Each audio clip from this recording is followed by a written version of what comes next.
We strike with the wrath of the righteous! Hi, you're listening to the Voice of Watchtower and Awakening podcast, or Mr. Watchtower, as my co-hosts call me. I'm also the voice of this YouTube mini-series entitled Questions Young People Ask, Answers That Work, or in my case, it's Answers from an Atheist. This is episode 3. We're going to be looking at why stay a virgin. I'm not going to go into all of this. I'm just going to draw attention to the main features. Before I actually go through any of the text, I just want to sort of explain a little something. There is a bit of a preconceived notion, certainly with Jehovah's Witnesses and with many theists, that if you are secular and liberal and all for the sexual education of young people, there's this idea that you are almost forcing them into it. You're allowing sexual promiscuity to just be the norm. You're encouraging them to have sex before marriage, and you're giving them the resources in which to be able to do that. It couldn't really be further from the truth. It's more about accepting reality. We understand that young people will have sex. There's no way to really prevent it because your biology dictates that you want to have sex by a certain age. So instead, if you are educated enough to the point where you can make an adequate decision as to how and when and who to have sex with, you will make better decisions in life and it won't be an emotional trauma. Religious education tends to make people feel traumatic about sex, and we'll go into that in a second. Okay, why stay a virgin? Pulled by desire, pushed by peers. If you're a Christian, you know that the Bible tells you to abstain from fornication. Still, you might find it hard to control your sexual urges. At times, thoughts about sex enter my mind without any apparent cause or reason, admits a young man named Paul. Be assured that to a large extent, such feelings are normal. However, being a victim of unrelenting teasing and harassment for being a virgin is not much fun at all. For instance, what if your peers tell you that you are not a real man or woman unless you have had sex? Your peers make sex seem exciting and normal, says Ellen. If you're not sleeping around, you're classed as weird. Now, I just want to draw attention to the fact that obviously they are right when they say be assured that these feelings are normal, because Paul says that sometimes he thinks about sex and he's not really trying to think about sex. He just is thinking about sex. Human beings think about sex, but it's just about how or why you think about sex. If you are concerning yourself with reality and you understand that we are sexual beings, sexual animals, sex is part and parcel of our lives.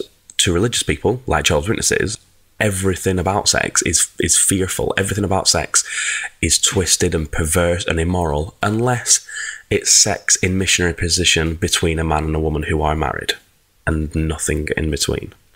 Also, this part that says it's not much fun at all if you're being teased about being a virgin. No, it's not. This is part and parcel of sex education. The more we can educate our youth, the better educated they will be, the better decisions they'll be able to make, and the more they understand about sex life, the better they can empathise with other people around them that are going through a similar thing. The next part is important, so listen to this. But there's a side to premarital sex that your peers may not talk about. For example, Maria, who had sex with her boyfriend, recalls, "Afterwards, I felt embarrassed and ashamed. I hated myself and I hated my boyfriend." Such experiences are more typical than most youths realise. In reality, premarital sex is often an emotionally painful experience with devastating consequences.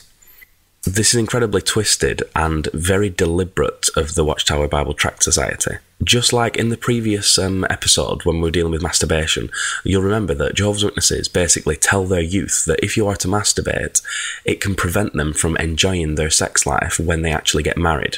So they're causing some kind of anxiety about masturbation and telling untruths, which are also known as lies. Jehovah's Witnesses are against lies. They claim that you should not lie, and yet they willingly lie to their youth. Just like that masturbation episode, this episode it puts across to you that in reality, so they're saying, this is fact. In reality, premarital sex is often an emotionally painful experience with devastating consequences. It never once clarifies or quantifies what the devastating consequences are, because there isn't any. There isn't any for them to go towards. If Maria, who had sex with her boyfriend, if it was consensual sex, she may have felt ashamed and she may have felt embarrassed, but it was probably because it was premarital sex, and everything that the Bible Tract Society have told her about the situation that she has just been through is about feeling shameful and about feeling embarrassed, feeling like you've done something sinful when in fact you haven't. Just another example there of the Watchtower Bible Tract Society basically lying out of its ass. What's the lesson then? You may not be able to keep certain desires from arising, but you can control your reactions to them. Really, to act upon every sexual urge would be as wrong and as foolish as hitting someone every time you felt anger. That's something that we can all agree on. Of course, atheists or secularists or people that are pro young people's education, they would never say to a group that they were doing sex education with, every time you feel like having sex, just have sex, it's fine, guys. Because that's what a lot of Christians seem to think that goes on in schools. They seem to think that people are saying, all right, so we're all going to have sex, right, guys? You're going to have sex pretty soon. Yeah, it's brilliant. Yeah, enjoy yourself. Here's some free condoms. That's not how it is. In reality, as soon as we're talking about real terms, it would be ridiculous to follow through on all your sexual urges, and no right-minded, thinking person would encourage any young person to have as much sex as they feel like having. It would always be with careful consideration, especially when you're young. The fact is, God never intended for us to misuse our procreative powers.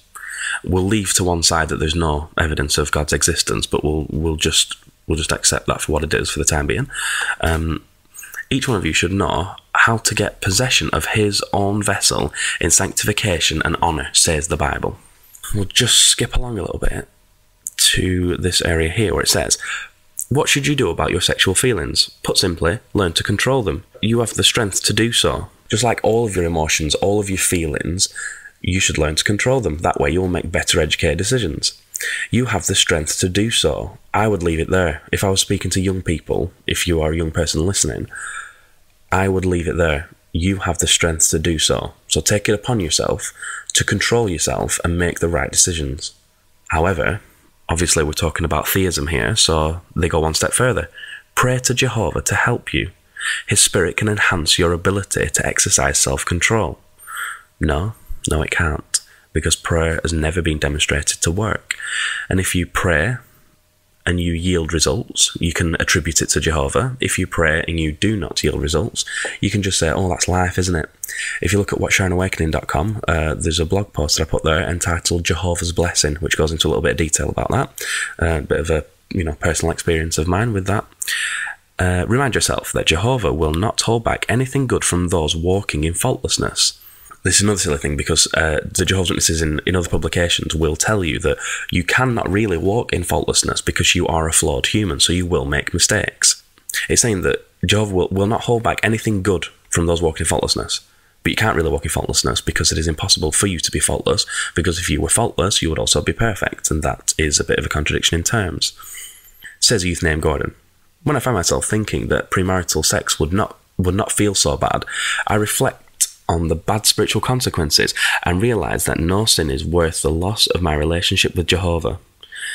I'm going to leave to one side that sin is not a meaningful term to me, because if you don't believe in a God, you can't believe that you can sin, because you can't really annoy or upset a fictional character. The fact is, virginity is not strange or abnormal, and I would agree. Virginity is not strange or abnormal.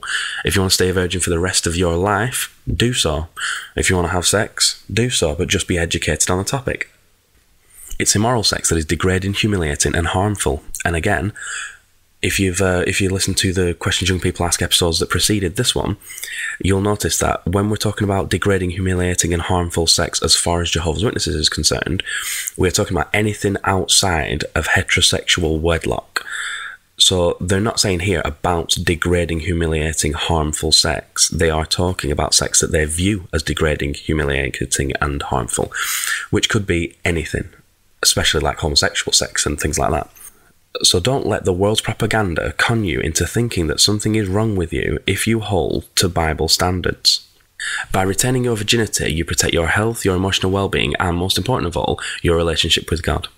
I love it how they always try to throw the propaganda in. They always try to throw in, don't let the world's propaganda con you, and they'll use this kind of line for everything. Don't let the world's propaganda con you into thinking that sex is good. Don't let them con you into thinking that evolution is real. Don't let them con you into thinking that you can do whatever you want with your life. Don't let them con you into thinking that going to university might be a good idea. All these kind of things they're always reiterated all the way through these publications for youth. It's very disturbing. What do you think? Why, in your opinion, do some people ridicule those who are virgins because they're ridiculous, because they're stupid, and because they're young and they're a little inexperienced and they might want to try and draw a little attention away from themselves? But that is just part and parcel of growing up as a human being. Whereas Jehovah's Witnesses will view that as something that's part and parcel of a worldly lifestyle, but it's actually part and parcel of being human. Why can it be difficult to remain a virgin? Because for some reason, God gave you sexual desires and then insisted that you didn't draw upon them. What are the benefits of remaining a virgin until you are married? I can't really think of one, because if sex before marriage is not viewed as a sin, because you in fact don't believe in a God, as I don't, not having sex before marriage, I honestly cannot view a benefit.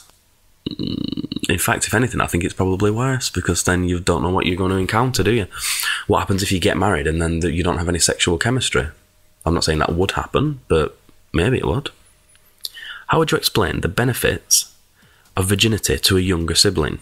This is one of those sly ones that they like to put in there, because they're hoping that if you're an older brother or sister reading this and you are on board with it, you can also try and explain it to the younger Jehovah's Witnesses, or rather, the younger children of Jehovah's Witnesses, and then hopefully they can be indoctrinated a little sooner by somebody that they look up to. It's all a bit creepy. Yeah, so long story cut short, be educated on the topic of sex. You should never be forced into it. You should never feel forced into it. Your peers should have no relevance as to whether or not you lose your virginity. Be educated on the matter, look into it, and when you're ready to make the decision, and you feel that you're mature enough to make the decision, but make it for your own good, and not because God said so. If there is a God, may he strike me down.